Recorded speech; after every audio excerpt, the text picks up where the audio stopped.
Speaking Welsh, well, that was a surprise. A new video is released by the Prince and Princess of Wales. He totally ran over my pun there. My pun was Welsh. That was a surprise. And Rupert does not like my pun. So we'll just go straight into and the Sussexes demand they share a mattress with William and Catherine. Nothing weird about that.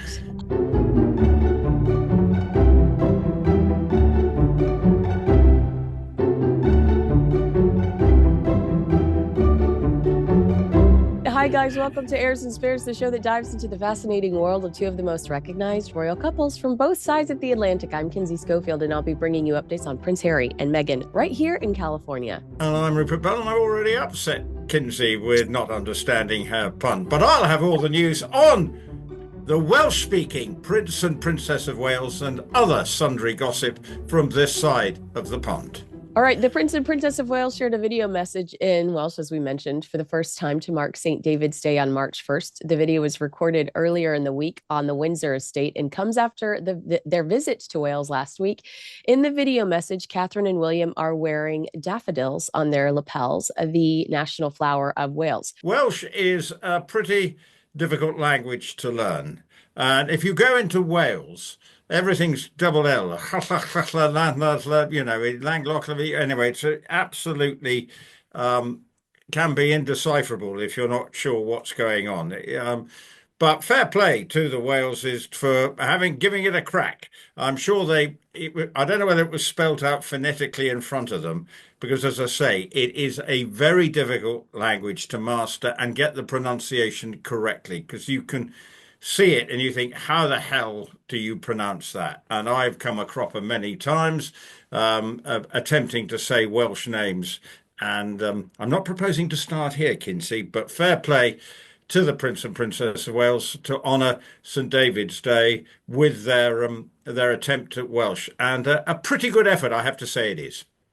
It was interesting for me to watch them because, yes, they did do a great job, but they seemed a little nervous. Obviously, I'd need to talk to a body language expert, but they both kind of go forward and back on their feet as they're pronouncing certain things. You know, I don't know if that was for comfort or because it helps them with the pronunciation, but the way that their bodies swayed as they did it, it was so sweet. They're so similar to one another.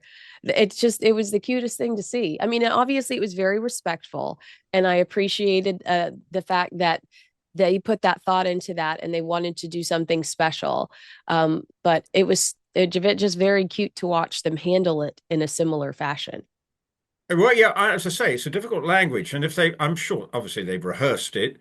But, you know, I don't know how much editing there was around it, but because it's quite easy to slip up easily while you're attempting it, particularly if it's a difficult language. I know they've been working with language apps or whatever to try and master it, but obviously in their capacity of the Prince and Princess of Wales, it is correct that they should be honouring and celebrating the National Day of Wales, which is the 1st of March, St. David's Day. The daffodil, as you say, is the sort of emblem of France, emblem of Wales, France. Where did that come from? But emblem of Wales.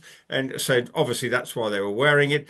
You also notice the tie that William was wearing was that of the household division. I have one of those ties, but because of course he is Colonel of the Welsh Guards as well. So there was two sort of acknowledgements of their Welsh connection with what they were wearing. So there you go. I noticed his tie that he was wearing. I think I can't remember. It's been so long since I watched The Crown, but I do think one of the storylines in season 4 was how difficult Prince Charles found learning Welsh. And I mean, I know I've heard that Prince Charles, as a younger Prince Charles, struggled with it and inevitably dominated. But I do think that it was so important that it was a storyline on The Crown. Well, let's be honest. No, it was correct. The storyline there is correct. I'll give you the non-Crown version of it, okay? Because obviously that's the Hollywood version of it. Because when he was the investiture at Carnarvon Castle. It was obviously, and it was actually quite a sensitive time because there was quite a lot going on with sort of Welsh liberation. So it wasn't an easy, straightforward time politically, if my memory serves me correct, in the early 70s when he was invested. And it was a big celebration, a big occasion. And yes, it was important that he did try and learn Welsh for this, to actually endear himself to the Welsh public, given the sort of political backdrop of their time when he was, I think he was still relatively young. I'm not quite sure what age he was. It's all having to come back. He was still a young man at the time. So, and it is a language that is very difficult to master. So he would have had lots of lessons and sort of almost get it in his head how to say things phonetically. And yes, I don't know quite, I can't remember watching that bit in The Crown, but I remember actually at school watching that investiture. As I He say, was it was a 20. big I just looked it up. He was uh, 20 years old. Yeah. well, that's very so. Therefore, and he is now 76. If you work out when that was, it was in the yeah, say 20. Was he born 19 sort of anyway, whenever he was born, 1950, 1970, I think it might have been. So if you work out the time, and it was, as I say, there was quite a political backdrop going on with Welsh liberation and sort of going on, causing one or two issues and the political issues at the time. So it was very important that he did that.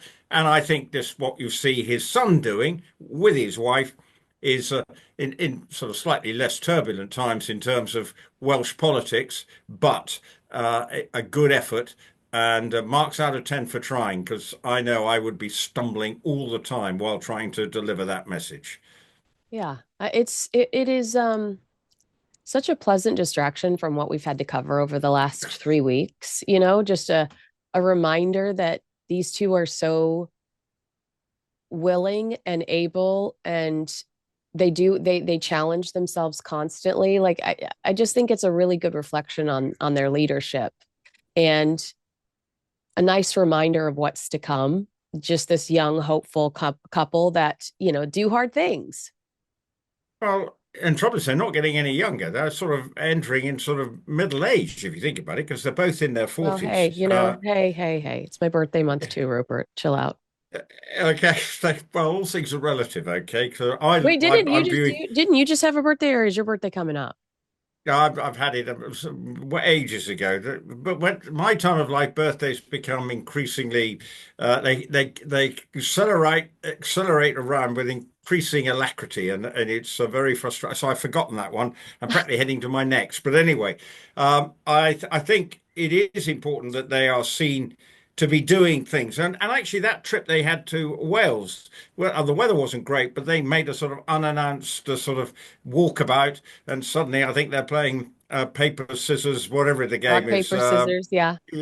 Um, And then there was and that sweet little girl who wrapped herself around Catherine and wouldn't let her go, which was yeah. just so precious. I'm an adult woman that wants to do that. Okay.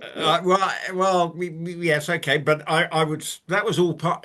Look, it was staged and done well. No, and I think they spontaneously went off and did that bit of walk. It's very important because, as you say, it hasn't been easy to get good headlines, and everything is about all the other stuff that's going on, and William has got lots to deal with on that front.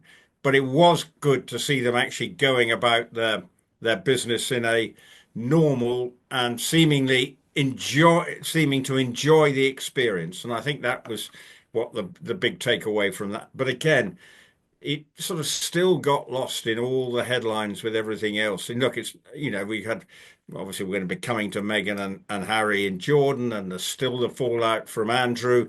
So it's very hard for them to get the good news stories. And at least, though, that story did poke its head above the parapet to give them something good to report on. Well, I feel like we knew we were going to see them in Wales around this time. Uh, do you have any issue with the fact that, aside from the Andrew drama, Harry and Meghan chose now to go to Jordan? If we anticipated the Prince of Wales making a stop in Wales. Well, they don't do things by half. They presume that they pick the date. And I'll tell you what, they're lucky they got out in time, because they could still be marooned in their $3,000 suite, if they hadn't gone out 24 hours earlier. So they don't do things by half. And I have to say, I'm still struggling to understand what it was about. I think the essence of they've been invited by the World Health Organization, but again, it's quasi-royal tour stuff, and that's I think irritates so many people. And yet there they are, knowing that the Prince and Princess of Wales will probably be doing something to uh, promote what they're about and their connection with Wales, which they see as a very important part of their role till William becomes king. Uh, Being the Prince of Wales is something he takes very seriously. But at the same time, then the story gets sort of blindsided again with the Duke and Duchess of Montecito deciding that they needed to go on a royal tour to Jordan. Yeah. Catherine is the Princess of Wales, Meghan, not you. It will never happen. Let's stay on William and Catherine for just one more story, and then we'll head into the Harry and Meghan danger zone. Um, how the royals have turned on Beatrice and Eugenie. I mean, what a headline. Clickbait, clickbait, clickbait. William has shifted his position quite a lot in recent weeks and really now thinks that the girls should be kept at an arm's length. It's my understanding that William has been worried about the entire York family for quite some time, um, when it comes to optics, because it quite simply, if you have the daughters there, I keep having to remind myself this, and I'm going to audibly remind myself of this. I've seen criticism that the media refers to Epstein's victims as young women, but when we talk about Andrew's daughters, we call them the girls. And I've seen that people feel like that's unfair to continue to refer to these grown women as girls and almost take away from these victims by calling them younger women or young women when in fact some of these were teenage girls. So I am trying to watch that, and I'm trying to communicate better. But it's my understanding that Prince William has felt like the York family was jeopardizing the optics for quite some time. This banning them from Ascot is not the end of the world. Not certainly not what they're making it out to be. I just am going to, instead of reading all these quotes that I think are kind of vicious, I'll just allow you to jump in and tell me what your opinion is about banning Beatrice and Eugenie from Ascot and from the. Talk to us about that process. You're there every year. How important is that carriage parade? How important is it for people to see the royals physically there? And will you feel, because you will be there, the York's absence this year? Won't miss them, I don't think at all. Look, I've met I've met Eugenie and her husband in the parade ring, and I've spoken to them, and they are there. But they are, again, I think it is part of the optics. It is a semi-official event. While it is seen as a private occasion, all that pomp and ceremony with the royal procession does give it a semi-official feel. So I think with the optics, and while yes, they may like to go, I think to be part of the royal procession would be at this stage and in this year too much. Now, Ascot absolutely will not comment on this. They've got. So my take on is it's probably there may have been a gentle tip off from someone, but it almost feels like one of those speculative things to say, Ascot doesn't want them there. I actually don't think Oh many wait. Oh, is people. that what's being said? I didn't realize that. No, I no, thought no. I I think. I thought what was being said was the royal family made the decision not to invite them this year.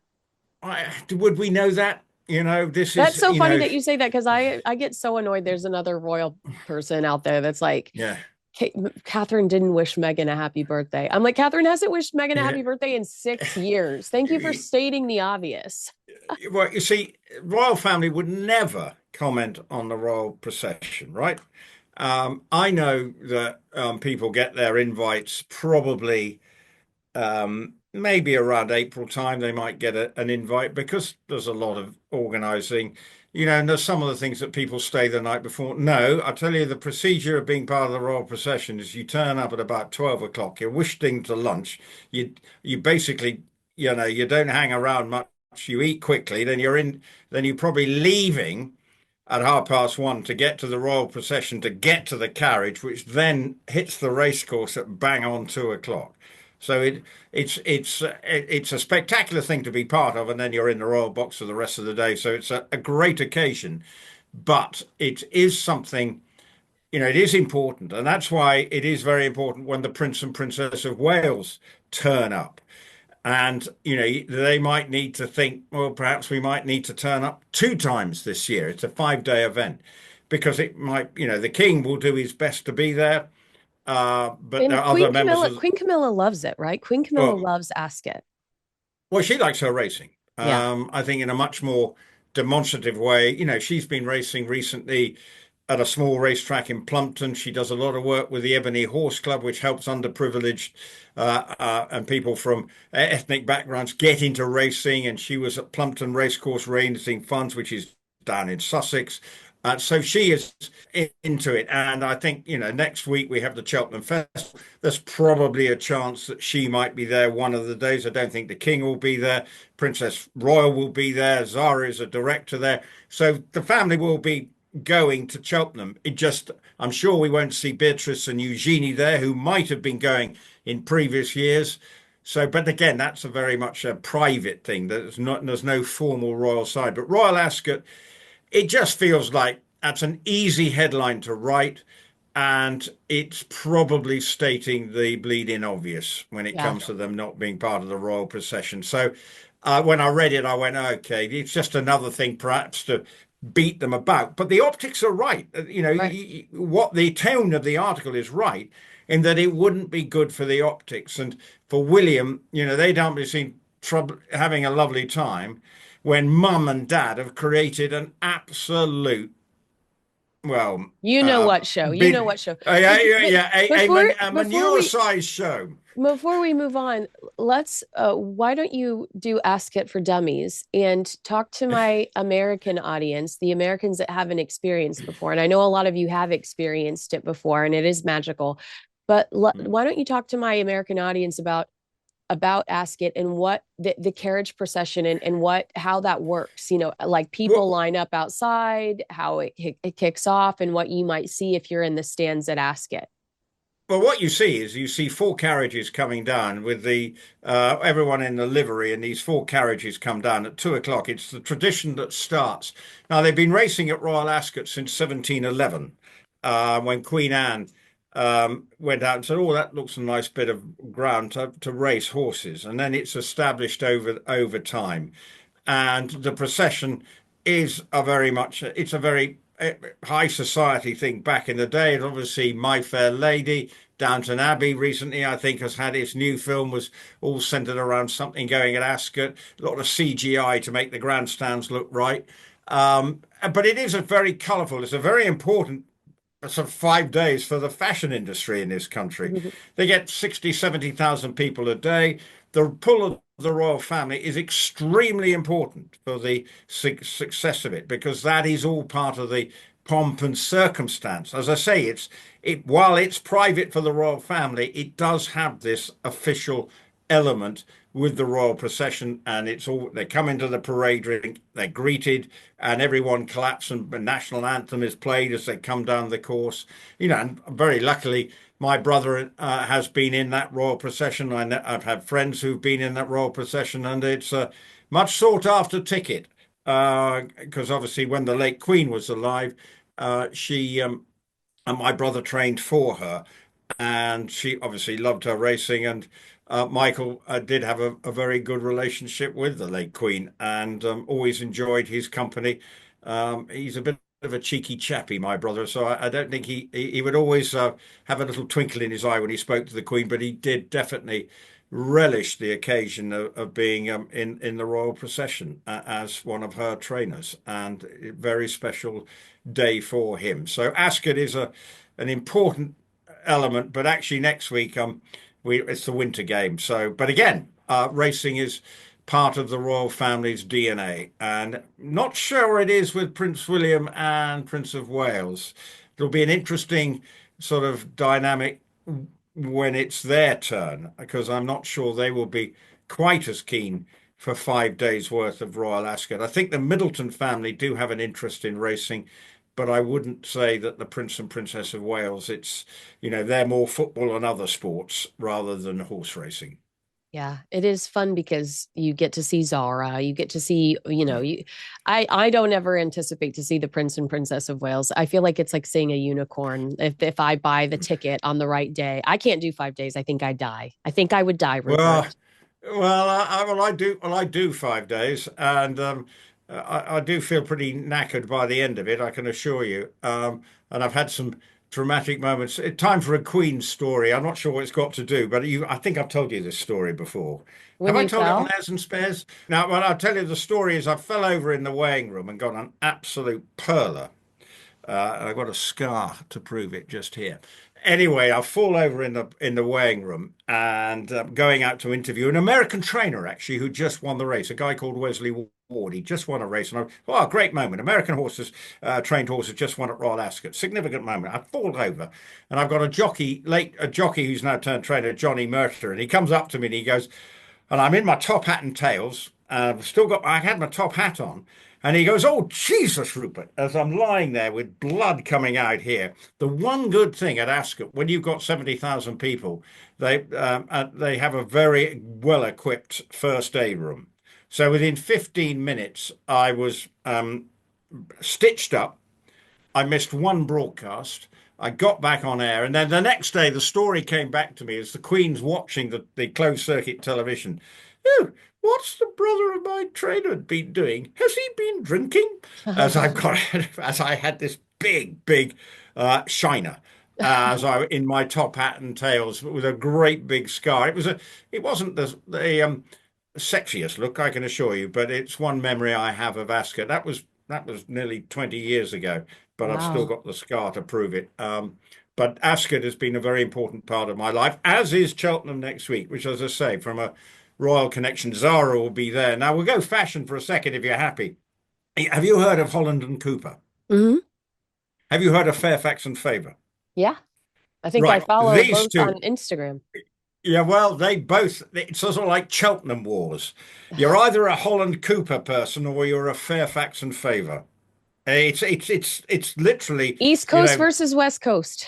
well, it's a sort of Holland and Cooper is more blingy because they have lots of and mate. It's none of this stuff is cheap, but there will be, the sort of powers that be from Fairfax and Favour and Holland and Cooper. I'm sure there are other brands out there, but they've made it their thing. So it's sort of like, which camp are you in? The Fairfax and Favour have the boots with the tassels on them, and whereas Holland and Cooper are all about the big coats with the big blingy H and C. So that's what Cheltenham's about. What that's got to do with I don't know which one. Zara is a Fairfax and Favour. I got it back to the Royals. Yeah. She's a Fairfax and Favour ambassador, not Holland and Cooper. And Zara is the director of Cheltenham, so she'll be there next week. But as I say, that's the big non-racing debate about Cheltenham. Which camp are you in? Holland and Cooper and Fairfax and Favour. So I bet So and they are sort of after the country chic look. Yeah. Yeah. Does We'll that make have to. sense? It does. I can't wait to see what Zara wears. Now you've given us a nice little tease. So Where we, you can see her where being advertising the stuff as well, so yeah, or promoting it rather yeah, than advertising it. yeah. That's fun. I'm looking forward to it. All right, to transition to some unflattering news. Hi, guys. I have to tell you about a total game changer, Peak's Liver Detox Protocol. You may not know it, but your liver handles a lot: energy, hormones, digestion, and even your mood. But with all the stress and toxins from everyday life, it needs some love. Forget harsh cleanses. Peak delivers gentle, daily support inspired by traditional Chinese medicine. Their routine uses two simple blends. The first is a warming turmeric mix with cinnamon and black pepper, designed to help the body absorb it better and support the liver while calming inflammation. The second is a ginger and cinnamon blend that helps with blood flow, digestion, bloating, and immune support. The magic is how they work together to activate and flush for better digestion, stable energy, less brain fog, and that light, clear feeling. My energy is consistent now, skin is clearer and less bloating. Redefine your standard of health, secure 20% off your order, and begin your intentional wellness journey today at peaklife.com/Kinsey. That's PIQUE life.com/Kinsey. Let's talk about Meghan Markle and Prince Harry staying in Prince William and Catherine's favorite £3,000 a night hotel suite in Jordan. I mean, we joke all the time, Rupert, about how Meghan copies Kate and envies Catherine. Why is this the weirdest story I've ever read that Meghan would pursue a hotel room? Like Meghan wants to sleep on the same pillows and mattresses that Catherine, the Princess of Wales, sleeps on. Like this makes my body leap out of Well, itself. well, I'm not going to defend them, but it is probably, as the people have said, the best hotel in uh, Jordan. Well, it's not like So, these two deserve the best hotel. well, no, I know, but by all accounts, haven't they? Who's fronted the bill? Who's footed the bill? But they would, but they do like to make sure that they get all the trimmings. So obviously that is the royal suite. And obviously, as they consider themselves still very much royalty, it behoves them to go there. I won't over so I can see why they've done it. Whether it's going to the extent of wanting to sleep in the same bed as that I'll her say it. You don't uh, have to. as they wanted, She you have also said it. dressed like her on the trip, took Oh, images that were similar to Catherine's on the trip. It's not like this is a one-off, I see a pattern of behavior here, Rupert. well, I know you do, and what I would say is they're trying to pretend that they're still members of the royal family, so they're doing the royal visit thing. I think she had quite a lot of change of clothing, didn't she?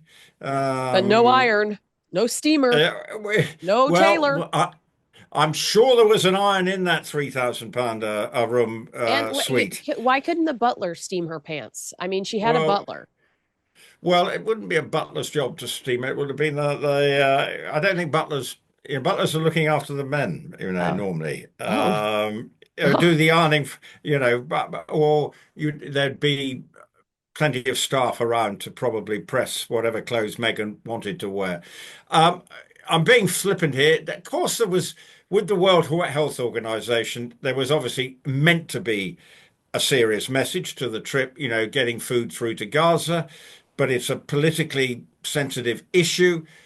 Also, the royal family that's the Jordanian royal family, seem to be conspicuous by their absence, which I think is a most notable aspect of this because William is good friends with him, went to their wedding. Princess of Wales has spent a lot of time in Jordan, was brought up for a time there when her father lived, they lived out there. So it's a country close to the Wales's heart, but it's obviously the Sussexes trying to prove, well, we're out there and then we're doing something that's cutting edge.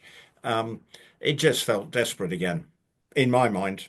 I don't know about you, but trying too hard to be seen to be relevant.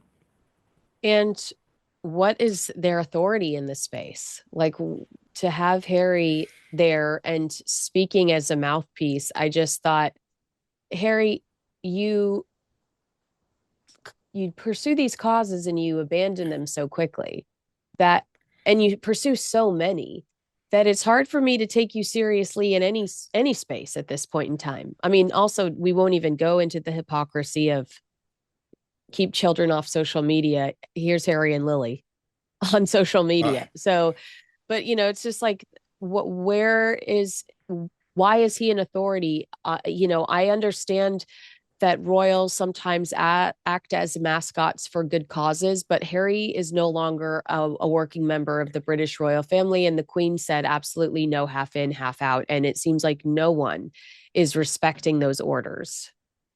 Well, my main thing is forget the Instagram stuff and the child stuff in terms of social media. I think it's a security thing that I find most hypocritical. Ooh, talk about that. Okay. Yeah, because, they're going to Jordan. Okay, they may have been paying for their security, but let's be honest. The Middle East, even current events aside, it's been a bit of a powder keg. And, obviously there was already talk of stuff happening when they were there with regards to Iran. So it wasn't as if they were suddenly going to things that was definitely a rising up of tension. So they were putting, so therefore security in Jordan, suddenly then maybe the Jordan security agency have probably had to ramp it up, even though there may be their own security details there. I don't know the exact, but I'm sure there would have been. But this is where I get absolutely frustrated because they can come to this country without any of the issues, yet they won't come here because they say security is a problem. But then they put themselves into Jordan, which, yes, is probably relatively calm, but the whole Middle East is a powder keg, as we know at the moment. So that I do not understand. And that's why I get so very frustrated when it comes to their bleats about security, because it just looks, going to Colombia, where else have they been to? Nigeria, and other, Harry going to Ukraine, which again is clearly not straightforward. I just don't get it. And I think that's he what I I find. think he risks his life, and I think he does these dangerous things to justify wanting more security. I think he pursues these opportunities to justify more security. Because Harry went to Ukraine and like what? I mean, what did he do when he brought Meghan back a pair of expensive earrings, I think. But like what did you do in Ukraine? No, and I'm serious about that statement. What did you accomplish in Ukraine? What did they accomplish? What did they accomplish in Jordan? All Israel said was actually the whatever you said was closed is actually not closed. Like, you know, Yeah. I, I mean, I don't even. I'm still trying to process exactly what happened there because I Yeah. don't Well, see what their value is. that was, she kicked a football. Yeah, And I'm not in a couple of photo opportunities. They're there for 48 hours. By all accounts, they flew from Jordan to London and then took a flight to Los Angeles. Um, so they obviously, presumably, flew regular, as much I as, heard that. Yeah, I heard that they flew regular. I yeah. did hear that. So that, which is fine. But I just look at the whole thing and, the invitation comes out, but I'm sure, the Sussexes were desperate to be seen to have something that is relevant because, as we know, Meghan's business dealings haven't actually been overly brilliant. And at the moment, Harry looks rudderless. And actually, the interview, you did send me an interview which appeared on Channel 4, and I'm actually thinking, what's he said? He said he Nothing. And talked he in and he sound looks, bites. He talked in like yeah, canned sound bites. I thought the yeah, only thing that was interesting about the interview was the way that he recoiled when the reporter insisted mm, on mentioning Andrew, which I thought was awful. But at the same time, I think he knew he had to do it because it's silly to stand in front of Harry, whose uncle's just mm, been arrested and is under investigation, and not have the authority. Like yeah. Harry's team specifically said, you can't ask him about this. But the way that I asked a body language expert about it, and he was like, Harry's just exhausted. You can tell Harry's physically exhausted. But him and Meghan, their energy, it's totally different throughout that trip. Harry is on edge, and Meghan, when she's not in front of, when she's not being empathetic in front of a camera, seems much happier than Harry is. Well, yeah, yes. I have to say, he just looked like he didn't really want to be there. And actually, that interview stilted and actually I'm not sure what it said. It was again, it was sort of yes, all very worthy and the intentions are there, but I don't know I don't know enough about the situation on the ground to comment on whether food aid's getting through, what exactly is going on. It's But a wait, mess. Let's be honest. here's what I will say. Based on that, so Harry says that their food and resources are being blocked, and I want your opinion on the other side of this quote regarding Harry's position and his, Harry's position, and if he's weighing in on a topic that is jeopardizing the royal family's standing. Israel's deputy foreign minister hit back at Harry over the comments he made during that trip, and said that Harry's claims that Israel had shut down humanitarian corridors were deeply disappointing and amplified false narratives. So this is Israel speaking out against Harry in Harry's interview, saying that he was repeating fake news. So from a geopolitical standpoint, a volatile topic like, humanitarian corridors in Gaza, Harry is supposed to be talking as a private citizen, but he's clearly there using that Duke of Sussex title. Do you think that the royal family should be concerned about things like this? That this creates diplomatic consequences. I It mean, does, and this is the problem. They can't be seen. The royal family are there to promote when their side the needs of Britain and to work closely.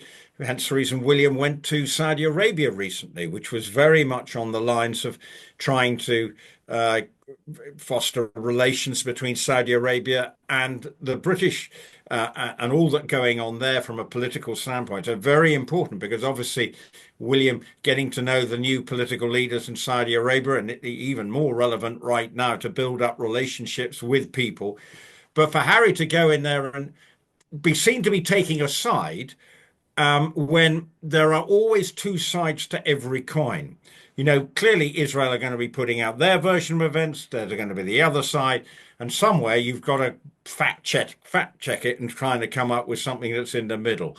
For Harry to be clearly favouring one side. Now, the World Health Organization does come in for criticism, I think, for being, from a political point of view, but I don't know enough, and I don't want to be held to hostage to fortune for showing my ignorance on this. But well, I think it is they very, did shut the entire world down during a plague, but yeah, yeah, so yeah, yeah. Well, that wasn't it. And obviously, that is from a Harry to go out there and be seen to be favouring one side is not necessarily what being member of the royal family is. Okay, he's a private citizen, he's able to do that, but when he goes to somewhere like this, it immediately is every headline we saw, quasi royal tour. Everything mm, was talk. So it everything. was a royal tour in all but name. And that's the image they want to create, that they can seem to be relevant. Yet I'm not sure what is going to come out of this and how much it played in the States or anywhere else in the world. It got a few headlines over here, but given everything else had gone, it has been lost in the midst of time, because obviously events have taken on a wider and more serious dynamic in the last few days. But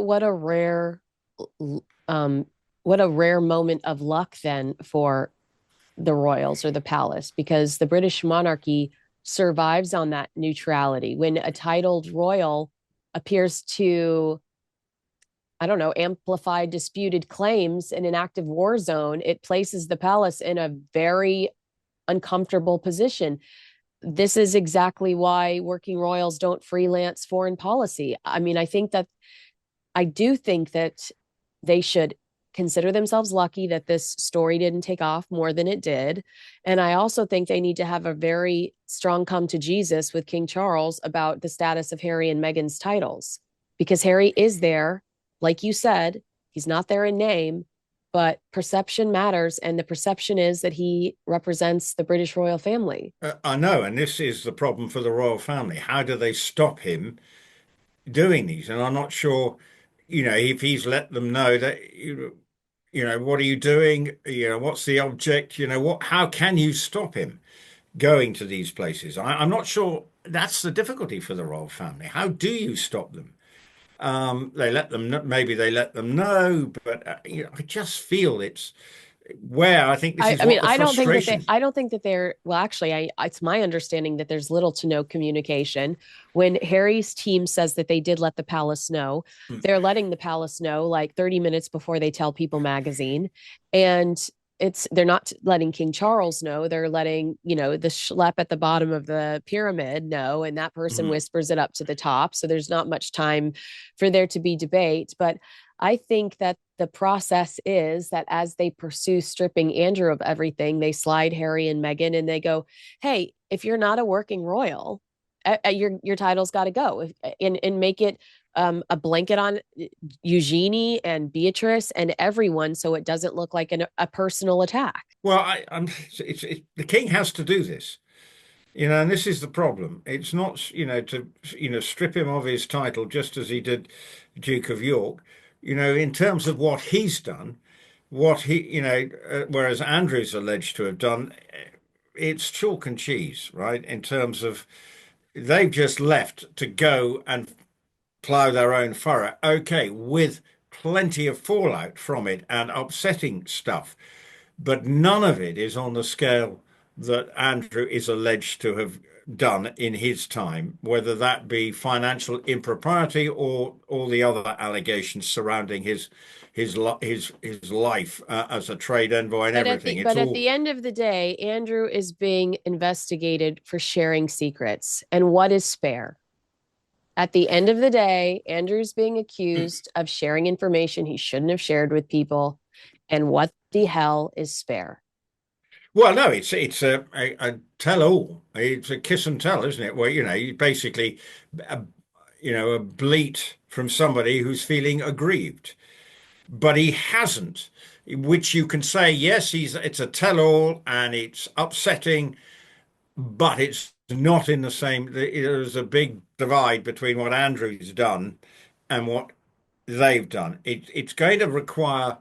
I mean, I do think, there's no reason for the children. The children should be brought up as commoners because they now live in America, and we've said this before. And these royal tours, you know, they've got to, if they want to do them, that's fine, but don't. I don't know how you stop them making it look like it's a royal tour because they want to be seen to be doing it. It's not an easy one. Where are they going to go to next?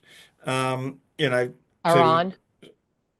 well, that'll be I a just tough think that call. I just think that these are matters negotiated between governments, not celebrities Yeah. on humanitarian tours. And if Israel's deputy foreign minister is publicly correcting Harry, that tells you that he has stepped into territory that is well above his pay grade. This is the same guy that wrote a book about his frozen toddler. Why do we care what he has to I, say about geopolitical, I, I'm absolutely in agreement with you there. Absolutely, that he has nothing to say with regard to that, and that is why I find um, it's not offensive, but it's certainly irritating in the extreme that he thinks his voice is relevant when he's no longer part of the institution that would help making if he went there. You talk about celebrities. Angelina Jolie didn't she do a lot of good work and was very in unison and has been very vocal. So celebrity can have some benefit, but that person has got to show a level of commitment that is intense and is time consuming and shows the merit of her involvement or his involvement. Whereas Harry, he's in there, gone tomorrow. What's his contribution actually done to solving any humanitarian issues that are in Palestine, of which I'm sure there are plenty that need solving. But his flying visit to Jordan, I don't think will have any impact whatsoever on the outcome of what's going on in the Middle East.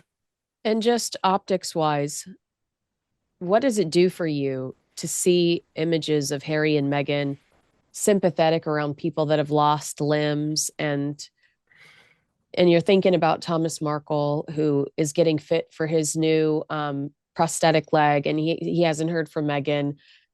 Are people are we just in too deep? Is I it hard think for us to recognize, or is it hard for us to feel like go, oh, that's so nice of Harry and Meghan? Are we just in too deep, or uh, will other people have I'm a problem with this?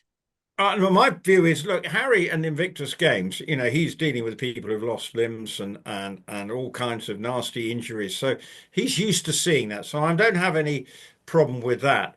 But it is the lack of empathy that is shown towards his father-in-law and his daughter to his father-in-law following his, very serious illness at the end of last year, and obviously the issues that that has created. So, and there she's a happy, smiley person going around sort of glad handing in a sort of again in a quasi royal trying to seem to be relevant. It's another photo opportunity, whether she's done quite a lot recently, whether it been a red carpet here and there, and then now suddenly seeming to be, she's a great humanitarian. um well, you read into that what you will, but my feeling is I'm not sure what that trip, what benefit it has. I believe they may have made a charitable donation, and that may be a significant one. I don't know exactly how much. So hopefully that money will go, if they have, will go to good use to help people who are being affected out there, and of which there are thousands. And hopefully that, maybe something will come of it. But overall, those 2 days seem to me to be a complete and utter waste of time. They should have just given the check and got on with it that way. And not to mention inappropriate timing when the royal families, I mean, when Andrew was just arrested. Did that not? I mean, they could have moved stuff around. Um, well, I mean, the whole Andrew thing is unedifying, confusing. Obviously, it's a mess for the royal family and will continue to be a mess. As you know, it's not going away. Okay, events now might be moving it off to the slightly onto the back burner in terms of public perception as we deal with bigger and wider issues.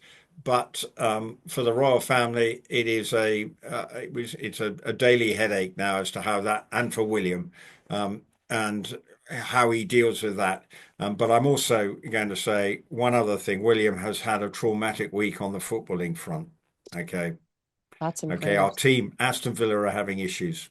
I'm sorry I've alienated my audience for going onto the sport thing, No, but they need his to know. team, They need to know where we need to put our. and we need a big win on Wednesday night, and when we play Chelsea, and that will lighten the mood. Yeah, lighten the mood in the Wales family household, because Villa What are some are in a sl superstitions we can all participate in to help you? Do we need to wear just one sock on one foot? Yesterday's I, underwear? What do we do? Well, yesterday's underwear. No, I've never. I don't really have any superstitions. I just want a size 10 kick up the player's backside to make sure we win. And I'm sure William is having a word with Unai Emery to insist that he gets things just to lighten his mood. Because it would just be a bit of joy for him and any other Villa supporter. If which I obviously I am one, but I know sometimes when we go on to sport, one or two members of our audience get a little annoyed with me, but I think Well, they shouldn't. It's your passion. It's what you love. well, no, but it's for William. It is when he was talking about mental health, you've got to have things that bring you joy, It's take an you away escape. from the It's an norm, escape for an him. escape. Yeah. And sport, it can be an escape, and it's a great escape. Or theatre, films, somewhere where you can lose yourself in something that you don't always feel you've got the weight of the world on your shoulders. And for William, as we started talking about, he looked like he was doing his level best to connect with the people of Wales, with his Welsh speaking, with his wife, and fair play, and That's so funny hopefully. too, because when he was walking around shaking hands with people, he was so animated about the different jerseys people had on. And I'd never, I thought that's something he really loves and cares about because he had so much personality lit up and he was like, I saw something like this. And it was Uh, just the cutest well, thing. well, I'm a, well, I think it's the art of being a good royal is knowing how to do small talk. Hmm. That is when you're on these, is how you do that, and you make your person you're talking to feel that is a special moment they will never forget. I mean, when I've met the members, they have royal family, they have this amazing ability. They look at you and you feel as if you've entered their world. And then as soon as they've finished, it's moved on. They will have probably forgotten who they've spoken to, but that person who's connected with them will remember that for the rest of their life. And that is the art of being a really good royal, is how, when you're on these walkabouts, that person feels special. I think they didn't.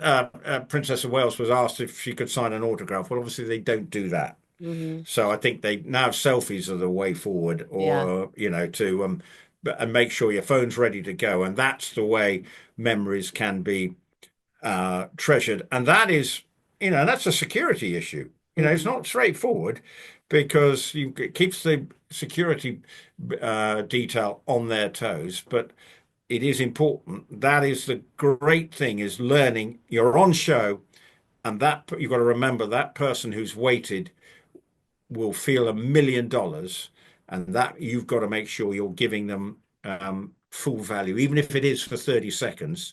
That person has gone into whether it be Williams or the Princess of Wales world for 30 seconds, and they will treasure that moment. And that's the benefit of what a good royal has to learn that. All right. Well, agree with us, disagree with us. Let us know in the comments below. Make sure you like, subscribe, and share this video with a friend. Thanks so much for watching, Rupert. We will see you again next week. Look forward to that. It's the night before Cheltenham. I'm looking out my window. I've got the most fabulous full moon, but I don't know what that means. But anyway, I've got a fabulous, obviously moonlit night tonight. And I'm so glad your voice is better. Yes, it So I is. don't know what you've been on for the last 2 weeks, but it's finally got a grip of your voice. So look forward to catching up next Monday when I will be in Cheltenham, ready for my 4 days of horse racing.